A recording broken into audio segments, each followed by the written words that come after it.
Mheshimiwa Spika, nianze kwa kumshukuru Mwenyezi Mungu mwingi wa rehema aliyetujalia afya, uhai na nafasi ya kuendelea kulitumikia taifa hili.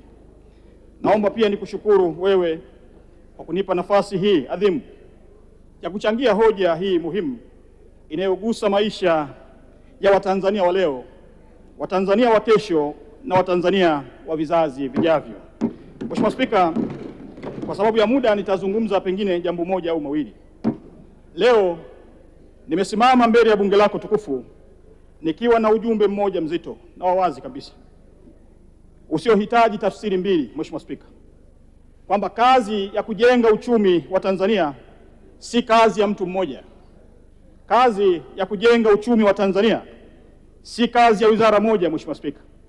Kazi ya kujenga uchumi wa Tanzania si kazi ya serikali peke yake, ni kazi ya kila Mtanzania. Mheshimiwa Spika, ni kazi ya mkulima anayekwenda shambani alfajiri kabla jua halijachomoza. Ni kazi ya mfugaji anayelinda mifugo yake wakati wa ukame na wakati wa mvua. Ni kazi ya mvuvi anayepambana na mawimbi baharini, maziwani na mitoni ili kuleta kipato kwa taifa letu na chakula. Ni kazi ya mamalishe anayepika chakula na kuendesha familia yake kwa jasho la heshima.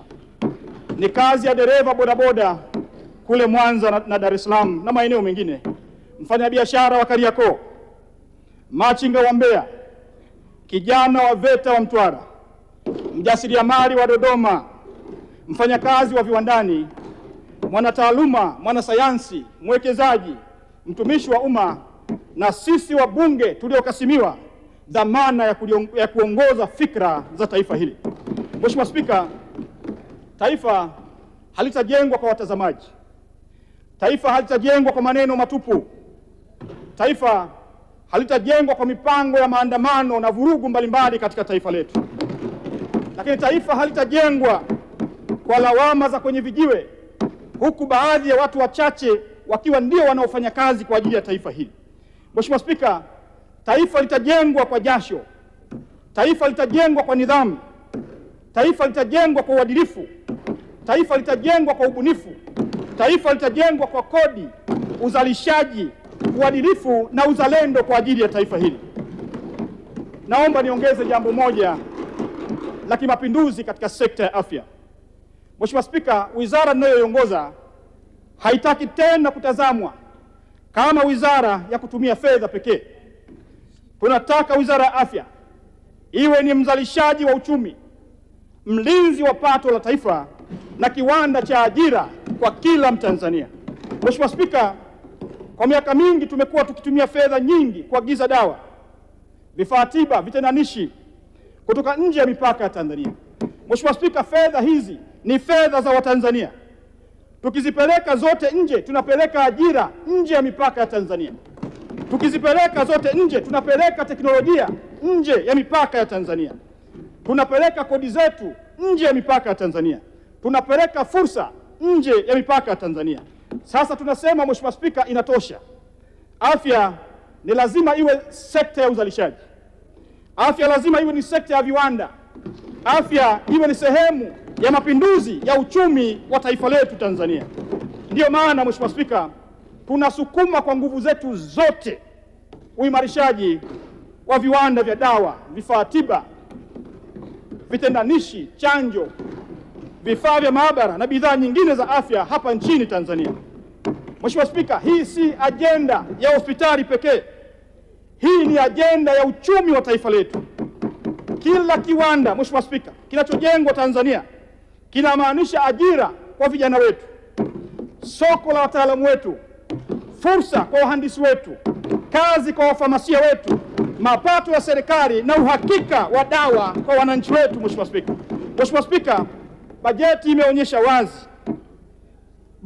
imeonyesha wazi kuwa serikali imeendelea kutenga fedha nyingi kwa ajili ya dawa, vifaa tiba na vitendanishi pamoja na ujenzi na ukarabati wa miundombinu ya afya kote nchini. Mheshimiwa Spika, Lakini falsafa yetu ya sasa, fedha za afya, Mheshimiwa Spika, zisizunguke tu hospitalini.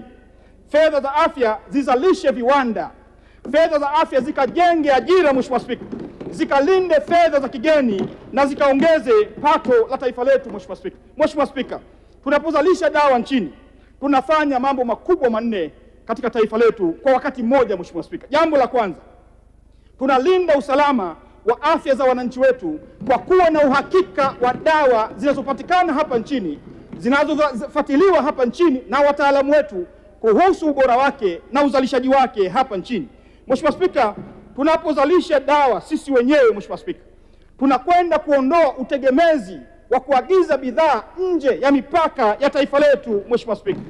Lakini tatu, Mheshimiwa Spika, tunapozalisha dawa sisi wenyewe, Mheshimiwa Spika, tunakwenda kuzuia utolewaji wa fedha za kigeni nje ya mipaka ya taifa letu Tanzania. Na nne, tunapozalisha dawa, Mheshimiwa Spika, tunatengeneza ajira za heshima kwa vijana wetu wa taifa hili la Tanzania. Kwa hiyo, Mheshimiwa Spika, niseme kwa msisitizo, hospitali zetu, Mheshimiwa Spika, si sehemu ya matumizi pekee, bali ni sehemu ya uchumi wetu. Bohari za dawa, Mheshimiwa Spika, si ghala la bidhaa pekee, ni lango la viwanda. Mheshimiwa Spika, Wizara ya Afya si mlaji wa bajeti pekee, ni mshiriki wa kujenga pato la taifa letu, Mheshimiwa Spika. Kama tunasema kazi ya kujenga uchumi wa taifa letu ni kazi ya kila mmoja wetu, basi sekta ya afya nayo iko mstari wa mbele, Mheshimiwa Spika. Tutatibu wananchi wetu, tutalinda maisha ya kila Mtanzania, lakini pia tutazalisha ajira, tutakuza viwanda vyetu hapa nchini, tutalinda fedha za taifa hili na tutachangia uchumi wa nchi yetu hii. Na ndiyo mapinduzi ya kweli ya afya bora, viwanda imara, ajira kwa kijana wetu, uchumi unaobaki mikononi mwa Watanzania. Mheshimiwa Spika, hotuba ya bajeti iliyowasilishwa mbele ya bunge lako tukufu imetupa picha kubwa ya nchi hii, nchi inayoamka, nchi inayojipanga, nchi inayokataa kubebwa, nchi inayotaka kusimama kwa miguu yake yenyewe. Bajeti hii, Mheshimiwa Spika, si karatasi ya namba tu. Bajeti hii ni tamko la mapambano ya kiuchumi, ni ilani ya kujenga taifa linalojitegemea, ni wito wa kizalendo kwamba kama tunataka hospitali bora, kama tunataka shule bora, barabara bora, maji safi, umeme wa uhakika, ajira kwa vijana na masoko ya wafanyabiashara wetu, lazima sote tushiriki katika ujenzi wa taifa hili. Mheshimiwa Spika, uchumi wetu umeendelea kuimarika. Tunatambua kwamba kumekuwepo na misukosuko mikubwa ya dunia hili, vita zinazoendelea za mara kwa mara, lakini bado uchumi huu umeendelea kuimarika. Mheshimiwa Spika, kwa mwaka 2025 pato la taifa limekuwa kwa 5.9%. Hii si kwa bahati mbaya, na mipango ya serikali pato la taifa likue kwa 6.3% kwa mwaka 2026. Mheshimiwa Spika, hii si bahati mbaya. Haya ni matokeo ya uongozi bora wa Daktari Samia Suluhu Hassan na serikali ya Chama cha Mapinduzi. Mheshimiwa Spika, hii ni mipango, nidhamu ya kazi. Lakini Mheshimiwa Spika, niseme kwa sauti ya wazi kabisa, Mheshimiwa Spika, niseme kwa sauti ya wazi, Mheshimiwa Spika, tunawashukuru wadau wa maendeleo, lakini tunamshukuru sana Daktari Samia Suluhu Hassan. Mheshimiwa Spika, nchi huru kwa msingi wa bajeti hii, robo tatu ya bajeti kuzalishwa kutokana na mapato ya ndani. Tunataka kusema jambo moja ambalo kila Mtanzania ni vyema kalijua. Nchi huru itajengwa na watu wake. Nchi huru itajengwa na watu wake, Mheshimiwa Spika, kwa kwenda kulipa kodi kwa hiari, kwenda kuzalisha kwa bidii na kwenda kusimamia rasilimali kwa uadilifu na kutumia fedha za umma kwa tija. Mheshimiwa Spika, uhuru wa bendera tulikwisha upata. Sasa tunajipanga vyema na uhuru wa uchumi, na kinara wetu Daktari Samia amekwisha lionyesha hili kwa uwazi wa moja kwa moja. Mheshimiwa Spika, tuwape viongozi wetu nafasi ya kuleta tabasamu kwa Watanzania.